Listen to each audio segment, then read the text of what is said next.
कराची में भीख मांगने पर गदागर आपस में लड़ पड़े। डंडों के वार से 4 खवातीन समेत 5 अफराद जख्मी हो गए।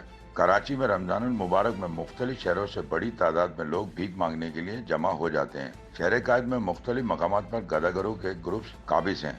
बल्दिया टाउन सेक्टर 14 में भीख मांगने के तनाजे पर गदागरों के 2 ग्रुप आपस में लड़ पड़े। डंडों का आजादाना इस्तेमाल किया गया, जिसमें 4 खवातीन समेत 4 अफराद जख्मी हो गए। पुलिस का कहना है कि झगड़ा गदागरों के 2 ग्रुपों में इलाके के तनाजे पर हुआ।